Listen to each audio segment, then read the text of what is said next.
Well, welcome to today's webinar, the South Carolina Energy Efficiency and Conservation Block Grant Project Think Tank.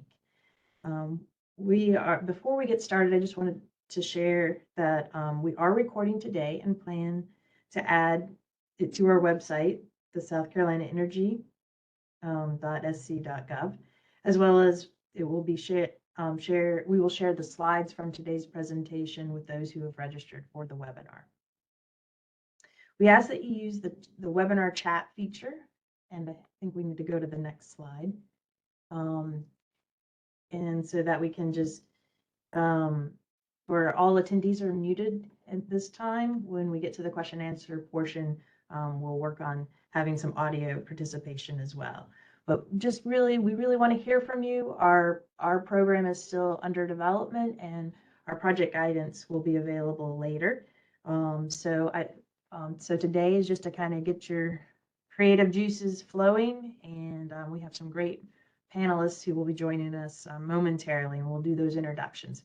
But now the introductions that I'd like to do on the next slide is our team here at the Energy Office. Some of you may have already worked with other members of the Energy Office, but specifically to the Energy Office Energy Efficiency and Conservation Block Grant that we will be getting from the Department of Energy. These are our three team members, and so they may be popping up during different parts of today's webinar. I'm Rochelle Tolton, an Energy Program Manager. We also have Sam Christmas, who's a Senior Energy Specialist. He's been with us since late May, and our newest hire about a month ago, we have Kayla Neelums with the, she's an Energy Specialist with us. So if we could go on, the next thing that we're going to do is just kind of get a little understanding of who's here. And so Kayla, that's your opportunity to share some stuff with the rest of the group. All righty, good morning, everyone. Hope you all are doing well. I just want us to start off getting to know each other a little bit, since this is more of an interactive webinar. So I do have a few Menti questions for us to start off with. So if you guys would like to scan the QR code, it'll take you right to the Menti website. All you have to do is input the code at the bottom of the screen. That'll be 5804-0319. And then also Sam will put it inside of the chat so you guys can take another look at it too. Also the QR code as well as the normal code to get onto the Menti question will be on the next slides as well up under the question. So you guys will always have access to it. So the first question that I'd like to ask you all is, what type of organization do you represent? The EECBG, there are a lot of different organizations that can participate inside of this program. So that can be any organizations that you represent, any organizations that you could possibly work with, any county, got some state government, some local government, got some grant writers, universities. So there's a wide audience here, and hopefully you all can take something back that you learned from this think tank today. TA provider, Calhoun.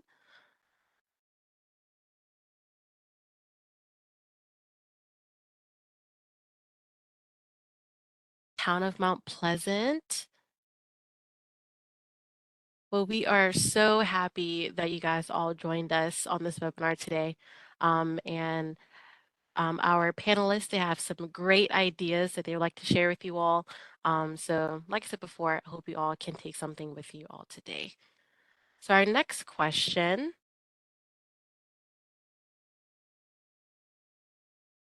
is, what projects ideas do you currently have in mind? This is a think tank. So we want you all to kind of share kind of a little pre-quiz to say of some different project ideas you guys may have in mind.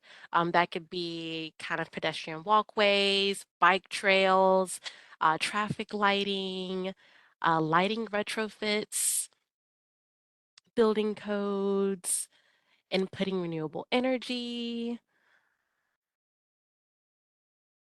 All right. Energy efficiencies, updating EV chargers, or adding EV charging stations.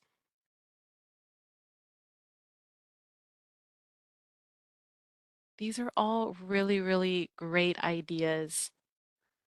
Fleet vehicles. That's a good one.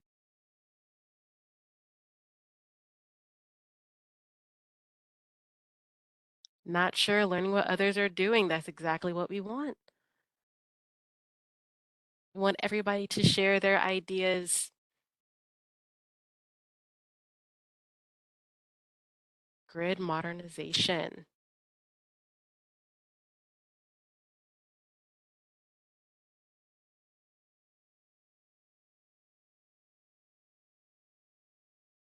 Well, those are a bunch of super great ideas that you guys brought to our attention. And hopefully, we may not be able to cover all of these today with our panelists, but we will be able to share any other information that we may get from other participants.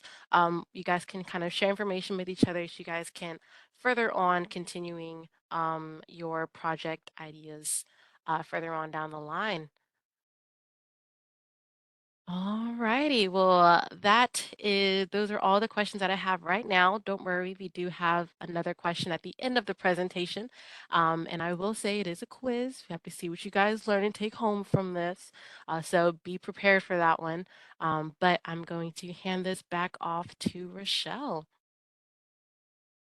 Thank you, Kayla. And I was just going to say we're definitely going to cover a couple of these project ideas, but there may be room for a dialogue during our Q&A for more of those project ideas. So some of you may be new to the Energy Office in South Carolina, and so we just always kind of like to go over our structure. And so while we reside in the Office of Regulatory Staff here in South Carolina, we are one of the program areas in the Office of Regulatory Staff is the Energy Office.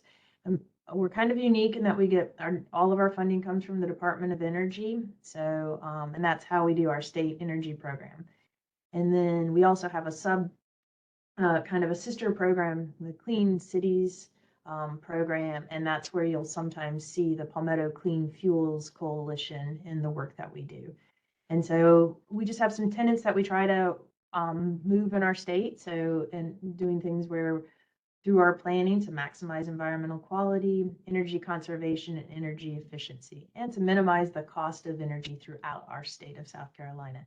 And so this program fits right in with all of that. And so we look forward to being able to share some of those funds. So we can go to the next slide and then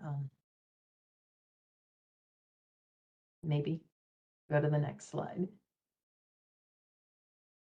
All right, so on the next slide, I was going to break down the federal funding that we've been receiving or intend to receive or have heard that we are. So we've received our normal regular allocation of the state energy program as well as some additional funding.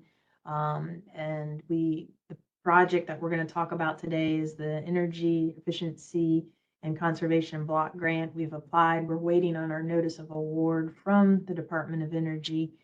And so once we receive that award, then we can move into having more detailed discussions about it. And some of the other areas that we're either deferring or applying for funds is like the revolving loan fund. We deferred, and then we've applied for administrative funds with a lot of the rebate programs that are coming online. And so just kind of wanted to give you an overview of where the EECBG fits into that. So if I can go to the next slide, please. So as I mentioned, we're anticipating receiving our notice of award, and in that we will hope to fund several different projects with energy efficiency, renewable energy, or clean transportation projects for local units of government in South Carolina.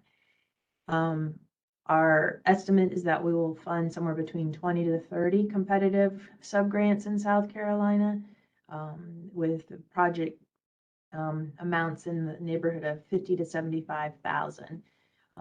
There will be some more as we develop the guidance and it becomes finalized. There will be more details about some of the criteria. So, and we can go into that on a future webinar. Right, if we can go to the next slide, please.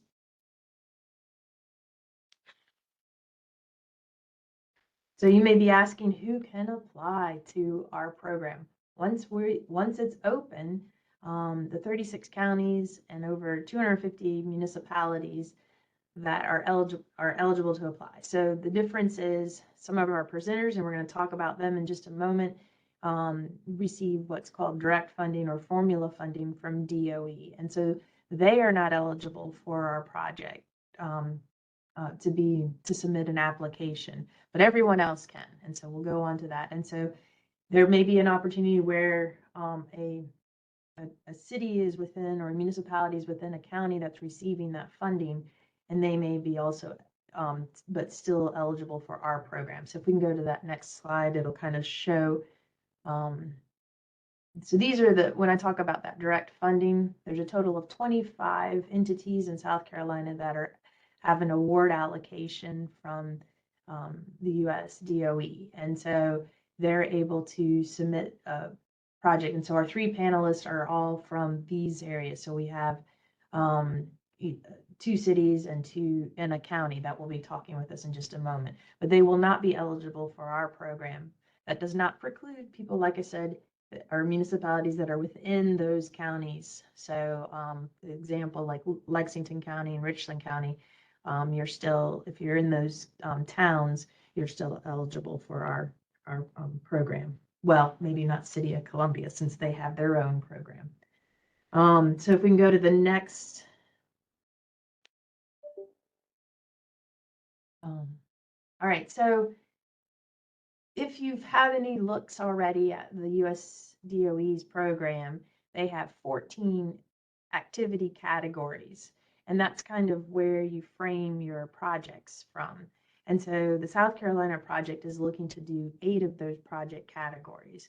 And so they're listed on this slide. So they're, and with a heavy lean towards things that can be implemented. So there's a strategic development and implementation. And so other ones might be like the energy efficiency retro grants for government agencies.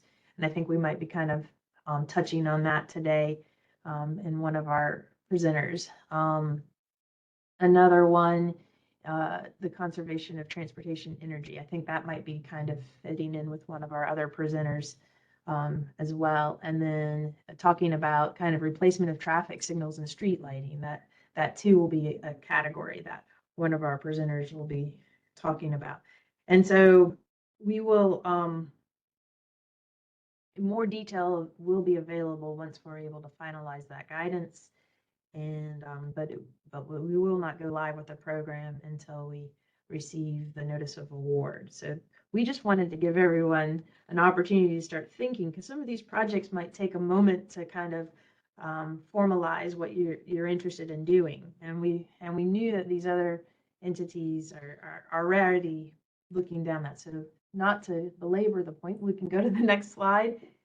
And so these are our 3 panels today. We have representatives from the city of Spartanburg, the city of Rock Hill, and Richland County. And so, as I mentioned, they're not eligible for the state program, but the same types of projects are eligible.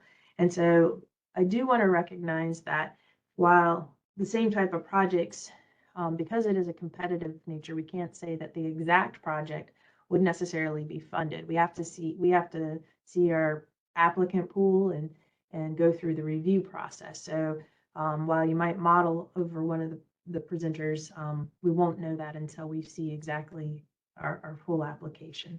So I just wanted to keep that in mind. All right, so we will now go to our first panelist, and so that is Kevin Limehouse. He joins us from the city of Spartanburg. And so if we can go to his slide. And Kevin, welcome. I'm excited for you to share what you're planning on doing. And I'll go on mute. Okay. Awesome. Well, hello, everybody. Thank y'all so much for having me. My name's Kevin Limehouse. I'm the Assistant City Manager with the City of Spartanburg. And in my current role and prior roles, I've had the good fortune to work with the State Energy Office for many years. And the first piece of advice I'm going to give you is do everything you can to work with them and listen to their sage advice, because it has guided us towards this award, to programs that we're doing, and far beyond what we're going to talk about today. They're just wonderful partners. And for some of the people on the call who know me, I'm a little bit hokey. I'll say, don't rely just on State Energy Office. Don't do any of this work in silos. Please reach out to other people on the call. I won't speak for all the presenters, but I assume they're going to feel the same and say that we're here to help if we can assist in any way. Don't do things in silos. We're better when we work together. So at your pleasure to help is the short version of what I just said. So to tell you all about what we're doing, and again, this process was guided with the great team at the Energy Office. We applied for this DOE award, and looking through the list of criteria of which you could spend these funds, we decided that we wanted to update some old chargers that we had. And far before I was here, Spartanburg was an early adopter of EV chargers. These were installed in 2010, so they're extremely old. I know everybody's muted, but I assume someone says, how old are they? They're so old that they have to have a hand crank.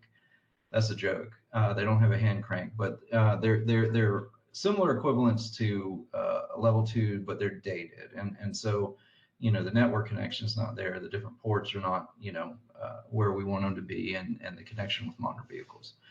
And so they, you know, while we were glad to have them, glad to have the infrastructure for them, they needed an update, and this award offered the perfect opportunity to do so. But apart from updating old infrastructure, there were a few other reasons that we went this way. I wanted to mention them to you. One, with them being so dated, you know, maintenance and operations on them were harder for our staff and otherwise. And so we wanted to go with a more modern system and work with vendors that were recommended by the State Energy Office that we've worked with in the past, to have a more robust operation schedule and easier on maintenance. But as we were able to, we were trying to go with local vendors and contractors. And so that was one of the reasons for the choice for this project. Additionally, we feel that installing and updating EV chargers creates economic development. We wanted to have data collection for who was coming to our city, who was using this, and we couldn't do that with our current system. And again, we want to work with industry partners here in the upstate, particularly in Spartanburg. We have BMW, we have the battery manufacturing plant, we have Michelin, we have other, you know, like industry partners. And, you know, our citizens are not just Joe and Jane Smith, it's our industry partners as well. And we want to make sure that we're working in tandem with everything they're doing. And then we're the hub city. We have a reputation for, you know, appropriate transportation. So we wanted to make sure that we were up there, and that our citizens had the services that, you know, are befitting the emerging technology that's coming. And I didn't go into it as much, but I also want to mention that this is a workforce development and education outreach tool for underserved communities and otherwise who don't necessarily have access to this information. We want all of our citizens to be able to access EV charging as they transition, as they so choose, and also realize all of the amazing jobs that are out there and keep that talent pool here for continued economic development. The locations were important because, again, we wanted to make sure this was equitable and inclusive to everyone. Parking garages also offer a safe place for folks to come and charge with all that the city provides. So last thing that I'll mention is kind of circling back to the collaboration piece. We are putting together a regional EV task force so that we are collaboratively and strategically deploying EV charging and the infrastructure that goes with it. And this was a part of that plan. And so for all of those reasons, we picked this project, and certainly it helped that it fell into the categories that the DOE was looking for. With that regional EV task force, we're making sure that we do the appropriate mapping, not just for internal staff, but for our citizens. I certainly could probably go into more details, but I think I've talked y'all's ear off enough and given you the medium version, but certainly happy to ask any questions. Well, we'll get to the questions for each of the panelists at the after the next two, but that is a really great overview, and I think people can take note of it. And one of the things I wanted to point out is that we listed on the slides the USD award allocation. So we recognize that our project cap is below what most of the direct funding would receive. However, many of these would be in smaller communities than those that are receiving the direct funding. And but again, there isn't a need for at this time a match. And so I think that's something to speak to for both for not just Spartanburg, but other so other people are aware of that as well. So thank you, Kevin, so much. And we will go on to Rock Hill, and then we'll come back around for everyone to ask questions. So thanks. All right, so we have Marcelo Mari, who is joining us from the city of Rock Hill, and he's going to talk about their project. So I'll go ahead and pass it to you, Marcelo. Thank you. Thanks, Rochelle. My name, like you said, my name is Marcelo Mori, and I am the engineering and operations manager for the city of Rock Hill. And the city of Rock Hill is unique in that we have their own. Let's see if you can change slides. Okay. The city is unique in that it has its own electric system. We have about 40,000 customers, and we also, as part of the city, we're responsible to maintain all the street lights and security lights and so forth. But we have about 19,000 streetlights that we currently maintain. And out of those 19,000 streetlights, the city has an initiative they did 8 years ago, was to replace all the lights with LED lights. So going from halogen lights, HID lights to LED lights. In the last 8 years, we replaced about 58%, and that's been through attrition and funding, but it's been a slow go. One of the advantages of LED lights over halogen lights is how long they last. The LED lights are rated for 100,000 hours, which is equivalent to 23 hours. That's basically operating 12 hours a day, 365 days a year. Halogen lights, depending if it's a hypersodium or a metal halide, lasts a lot less. So 10,000 to 25,000. So that's between 2.5 years to 5.5 years. LED lights literally require almost no maintenance, versus halogen lights have a lot of parts associated with it. You have the bulb that you have to replace between 2 to 5 years. The capacitors fail, the ballast, the igniter. They consume a lot more energy. So depending on the wattage, we have some scenarios where the wire it gets overheated and we're replacing the wiring. The lights that we're looking to do are the street lights, as I mentioned.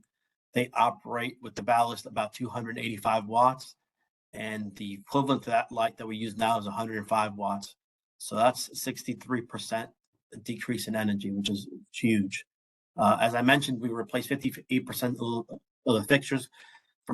We used to have 2 service trucks. Each service truck had 2 guys. So we went from a 4-man crew to a 2-man crew repairing lights. So that's huge.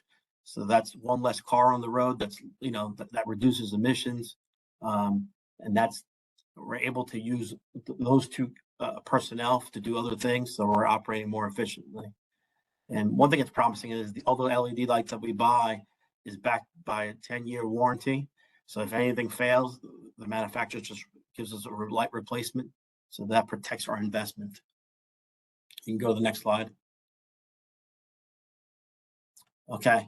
Another thing that helps is as we migrate to electric vehicles, and so if we reduce the consumption off hours, which is most of the times is when these electric vehicles are plugged in. So by moving to more and more LED, it reduces our demand off hours, so allowing for more capacities in our network for electric vehicles. Also, LED lights versus HID lights, they're a lot more efficient, is where they throw the light exactly where you want them to go. So So that allows for improved uniformity and better visibility for the vehicle traffic and pedestrian traffic. And because you have more uniformity, you need less fixtures, which also reduce lights. If you move with the last slide. Then I looked at payback, and I looked at, what is the payback for this? And I looked at two different ways, because ultimately the labor that we're doing this is with our own city staff. So we're not having to pay anything for the labor. So that's accounted for. If I just look at this simply just by energy savings, it would be 9.84 years. But in reality, that's not realistic, because the parts fail. So alone, if we had to rebuild it, what it costs us to operate a 2-man service crew is about $280 an hour. So if we had to show up once every 4 years to fix something, the payback would be much less. It would be in about 4 years. So I think that's about everything. Thank you so much, Marcelo. And I really appreciate having that payback piece, because I think that's helps other people kind of understand if they were to do this similar type project, what that might look like in their community. So, and we'll get to questions in just a moment. Don't forget, I see there's one in there, but if feel free to have other people jump in and out. It doesn't have to be just to the panelist in the chat box. So we look forward to seeing that. But we will get on to our third presenter so we can get to that Q&A. So Sarah Harris is going to help us talk about their project idea for Richland County. So look forward, Sarah. Let's see, are we? All right. I don't see you quite yet, but I'm going to go on mute and we'll hear from you. Thanks. Well, thank you so much, everyone. It's really nice meeting you on this call. My name is Sarah Jane Harris. I serve as the Grants Director of Community Outreach at Richland County. And I want to thank the Energy Offices team and the panelists here today. Everyone's been so helpful, and I echo the same sentiment as our first presenter that, definitely lean into your local team to ask them questions. They are incredibly helpful. And I've just been very pleased with the entire process. So we here at Richland County, we have a project that is currently underway. It's been in the works for quite a number of years, but we finally have started to break a little bit of ground. So we have this really old building out here. It's the Columbia Place Mall. Some of you may be familiar with it, but I'm going to give you just a little bit of information. I don't have any cool slides or anything to show you, but what I do know is that this mall opened in 1977. And so it featured, over 1 million square feet of surface, which is an incredible amount of space to have to air condition and heat and maintain and all of those wonderful things. But eventually what we saw in our community, starting really in the early 2000s, is, we had these anchor stores within the mall that started to leave. And I think that we see this, all across the, United States with what we call the term is dead malls. It's just a mall that used to be thriving, a community that built up around it was thriving. And so essentially what happened, that mall fell into a bit of decay. And so what we've done as a county is we have an emergency response center that we are retrofitting, and we are going to be housing a lot of government facilities within the Columbia Place Mall. And this grant opportunity is really unique for us and came at such a good time for us, because we are really actually going over our electric engineering plans and cost-saving energy plans.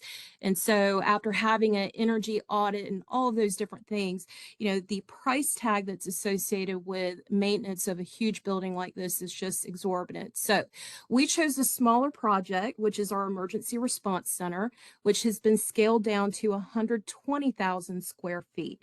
And this is really important for us because we have, our emergency response center is so amazing, and they do incredible work for our citizens across the county, but they're operating from a very limited space. And so this area is going to be a renewed opportunity for the county to really expand our service line to all of our citizens. And how does the Department of Energy Award come into play? Well, we've got an old building, we've got to get better light systems, better electrical grids. We're trying to expand a lot of different areas, but more specifically, what I'll say is, we're taking something old and making it something new, right? So dead malls, we see that as an opportunity to retrofit a new opportunity and space to grow. The way we'll do that with lowering those maintenance costs is through renewable energy sources. So older lighting, halogen light bulbs, incandescent lights, things that are really just, they're beautiful to look at, but drain energy. We're going to be upgrading those light fittings to more efficient, longer lasting LEDs. We're going to be tapping into some solar power, and that's going to help us in a few different areas. So when we take a look at our HVAC systems as well, those were very depleting. And if you look at anything before, I would say even regulatory wise, before 2023, you didn't have those like star energy savings, right, on these huge HVAC systems. But now this is a requirement. So we're looking at different areas, but more specifically, what we'll be doing is taking this amount and rolling that into sustainable energy. So solar powering, this ability to target that net zero usage, it's going to be really big for our county in this emergency response center. We also know that by focusing on energy renewable sources, that can help our emergency preparedness plan, right? So you have emergency situations that occur. There's gear that gets used. These folks have to use gear, and sometimes they can't rely on those batteries. So if we have different options, and there's a lot to grow into. We don't have a final plan for any of this. So I just want to say, like, this is still in that preliminary research and implementation phase, but certainly this grant is going to affect so many people. When we do look at our return on investment or the payback period for something of this nature, Richland County was awarded roughly $278,000. And so in that, if you go through the formula for that payback, it looks like that amount expands to about a 10-year period of $30,000 annually. And, only time will tell. I can't really tell if that's going to be an accurate number of payback, but for me, in visualizing this and also being someone who works with our community, the payback for us is going to be almost immediate. I think the return is not just the monetary return that we see, but when we bring this old building back to life, we're going to see communities start to build back stronger. And I think that's the ultimate goal. So I'm energized and excited about this opportunity. And Rochelle, I'm going to turn it back over to you. Well, thank you, Sarah. That was another great presentation on sharing these different project ideas. And so I think all three are very different in what they're doing. So I think we're going to go to the next slide, and we are getting ready to do our time for questions. So I was just going to say, if you have questions, to add them to the chat, or you could raise your hand, and I think we could be able to unmute you if you have any. So feel free to ask questions of the panelists about their ideas, and or if there's anything else that we can share at this time. So, and Sam, did you have a question while some people might be thinking about some of this? Yeah, Sarah, sorry if you mentioned this and I missed it, but I was just curious about the size of the facility, kind of looking at that $278,000 budget. Do you know the square footage of the final facility once y'all retrofit it? We do. We have an estimated 120,000 square feet that we anticipate a retrofitting for. Obviously, this is a large amount of money, but for a facility that size, it's going to be kind of like a taste of what we can do with those monies. But for what we have projected and designed, 120,000 square feet will host the Emergency Response Center. Thank you.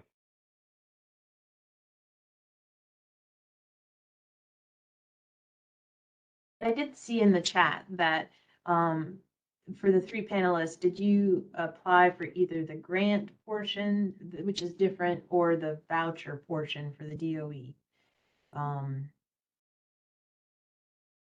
And we can start with Kevin and move across to Marcelo and then finish with Sarah. We did the grant. Okay. And then We did the grant as well. okay, and then Sarah. We applied for the grant. Oh, okay. I expected in my own personal, I expected to see more vouchers, but we will not be able to do a voucher program here at the state. We did try to see, so I'm glad to see that all three of you were able to do the grant as well. And so, all right. Well, Kayla, did you have a question that you might have wanted to share? Yes, I do have a question for Kevin. I was curious about what kind of criteria you were looking at in regards to selecting a certain type of EV charger to install. I know you said earlier that you kind of use the energy office to kind of research some vendors and things, but were you guys looking for a certain wattage? Were you looking for a certain level of charger? Just kind of what were some metrics you guys were looking for? Yeah, sure, Kayla. That's a great question. Thank you. And I'll actually reference some of the work I previously did with some teammates down in Charleston County. We put together similar programming where we wanted to do EV charging infrastructure in parks and libraries and government buildings. And we went back and forth on, man, do we, what do we go for? Who do we get it from, and all the rest. And thanks to the guidance from the energy office, we connected with ChargePoint and Colite, and they had a leasing program. And so we thought that would be a great way to go, because as technology changes, we could adapt appropriately based on that leasing thing. They had a competitive package for that included a number of things that took items off our list, which was great as far as maintenance and how citizens interact with it. And I'm trying to stay agnostic, because we'll see how the process goes, but I thought that was a really useful tool. And we'll put out feelers for similar for this process. And excellent question. Thank you for asking. Thank you.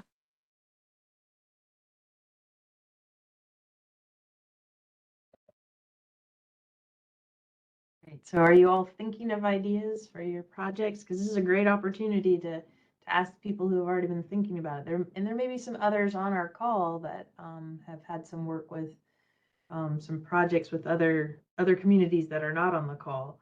So I'm open to hear some of those ideas.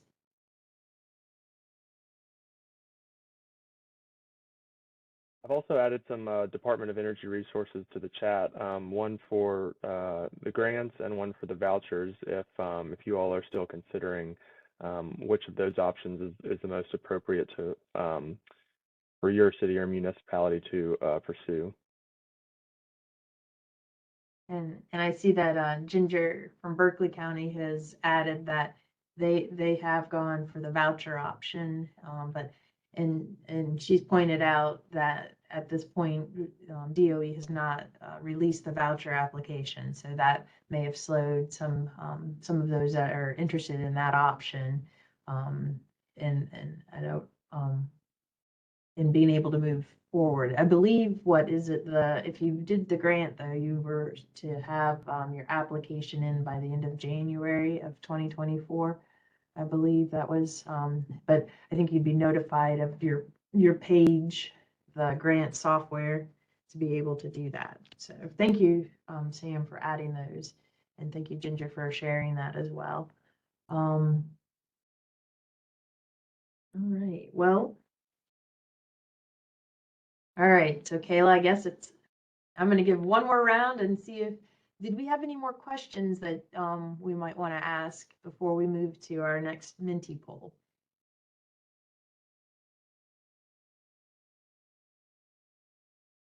I guess I do have one more question. This is for Marcelo. Um, I'm not sure if you had mentioned this during, I may have missed it, but I know that you guys have a current workforce that you guys have in place that their whole entire job description is to work on replacing any HID lights you guys currently have. Do you have any kind of plan in place on how to utilize your current workforce once the upfitting is complete with the LEDs? Yeah, I mean, like I said, we went from a 4-man crew to a 2-man crew. At the end of the day, you'll still be maintaining lights, but what it has allowed us to do is use less contractors and maybe delay some hiring that we would have done because we're able to use those 2 personnel to do other projects. Because not only do we maintain street lights, we maintain power lines, substations. Actually, believe it or not, here we do traffic, generators. So we do a lot of things. So it's kept us from having to hire new people. So it's not, so we're saving on both ends. We're saving on the energy end and operating more efficiently. And that also, all this really helps the public because it helps keeps our rates lower by the energy conservation and operating more efficiently, which that gets passed on to the customers because we're not for profit. Thank you. You're welcome. Oh, this has been really helpful. Sarah, Kevin, Marcelo, do you have any other thoughts that you, after listening to each other and some of our questions, are there any other thoughts you'd like to share with your colleagues in other counties and municipalities in South Carolina?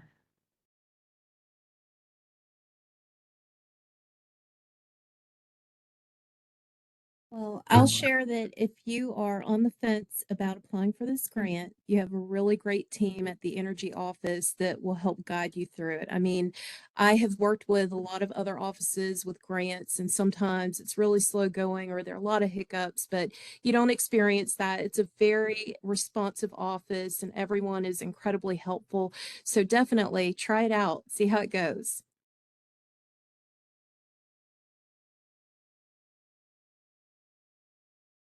Don't forget, you got friends in South Carolina. Don't do it alone. We're here for you.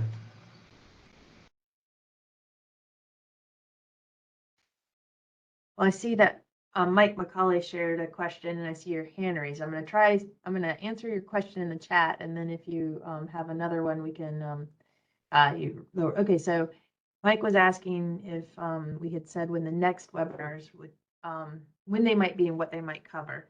So our intention, at least for the next webinar, is to have it a couple of weeks after our application period opens, so that we can share more details on that guidance once it's finalized, so that people have an opportunity.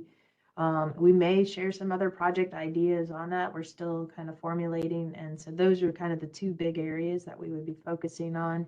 But we don't have a time for that because we don't know when our notice of award. We believe we may be awarded sometime in November with our DOE funding. So the main reason for today's webinar is just to really have everyone start thinking of what kinds of projects, because doing research and stuff like that as far as project costs and things that might help you or what would work for your community. And again, trying to connect people with one another who could maybe provide some insight. So so thanks, Mike, for sharing that question. So again, I think so. Now we will talk about what's next. And oh nope, not what's next. We have a Minty poll. My bad. It's Kayla's turn. Yes, I am back with another Menti poll. So it'll be the exact same code and website as we've done before. Once again, the QR code is at the bottom of the screen here. I can start the Menti. And the question is, what type of EECBG project are you interested in learning more about after we've had the discussion with our wonderful panelists? What are some things you guys would like to learn more about regarding any kind of projects that you guys are thinking about? You guys can go ahead and put them in the Menti.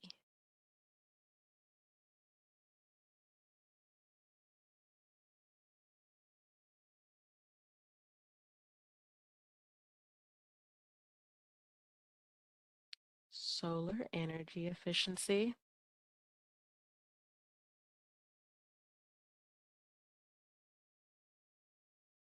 There's a whole 8 categories that you guys can choose from. So there's a lot to think about, a lot to do research on.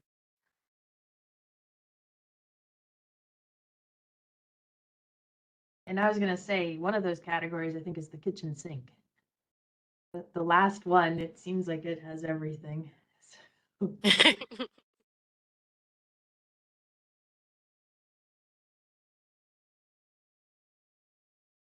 bike paths and walkability that goes right into clean transportation.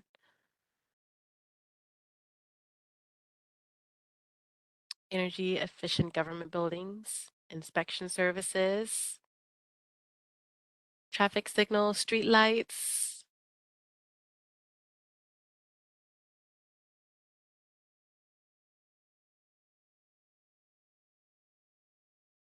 You know, Kayla, this is really helpful. This will help us as we are trying to learn more, you know, so where we might be able to. So I'm really glad to see this.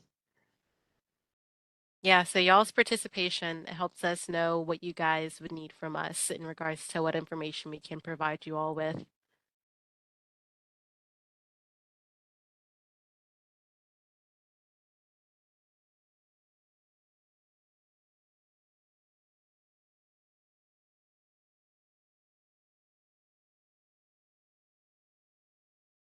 We'll wait for a few more seconds to see if we have any other answers come in.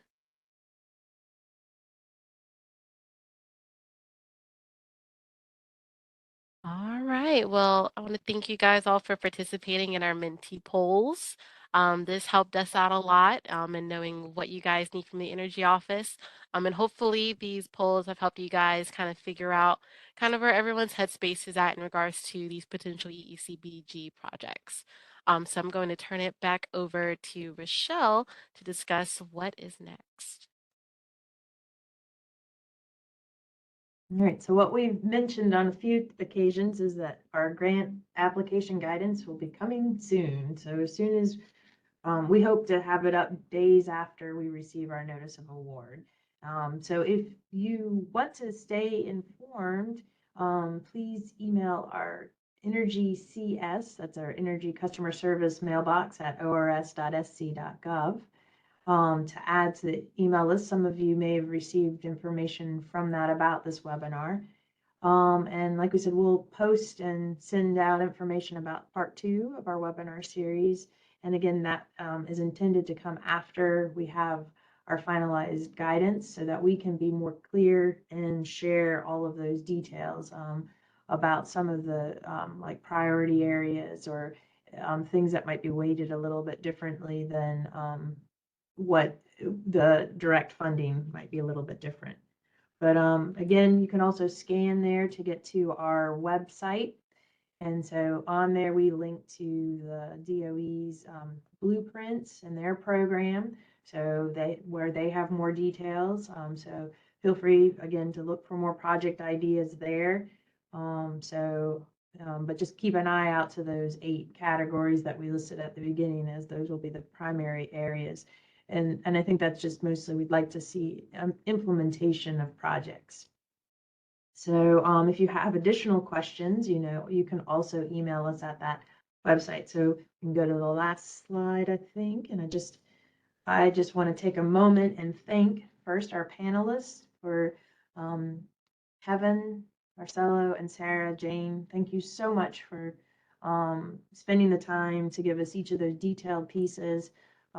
We could not have had the webinar without you. I don't have that, and I appreciate that you're able to talk to your colleagues and share that information. I also want to shout out to Leah, who is the unnamed media person who made this webinar technology work for us today. So I appreciate her work, and she'll be helping us get that recording out and available for it. I also want to thank our management team for giving us the opportunity to put on these types of webinars and to really reach out and hear the pieces that our community needs, because we don't want to keep the money, we want to share it with our colleagues and get it to the citizens of South Carolina. And then I would be remiss if I didn't thank our 2 team members, Kayla and Sam, for the work that you've done in preparing for today and also during the webinar as far as all of our preparation and participation. So I thank you both. And so again, last piece is just, you know, email us at that energycs@ors.sc.gov. We're going to kind of team troubleshoot things. So if you might get a reply from one of the three of us. So at this point, so we'll and we've got a couple minutes, so I'll just give you one more last. If you had any questions that came up, give it a few seconds on that. Not. Well, Rochelle, we did have one question. Are we going to be sharing our participant list? Not, I don't think we're sharing that with externally. That's not usually something that we do. But we will be, yeah, we don't usually do that. But reach out to us and we can talk about that and see what your needs are and see, but yeah, not. And then I see there was another one that Mike, I don't think anyone wrote back onto Mike's question about the leveraging the funds as part of a larger project.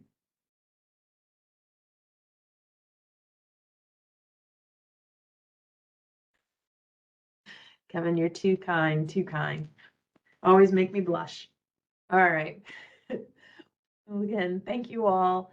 And I'll give you back 8 minutes to your day to do some other important work. So again, thank you so much. And we'll see you on the part 2. Think Tank. Take care. Bye.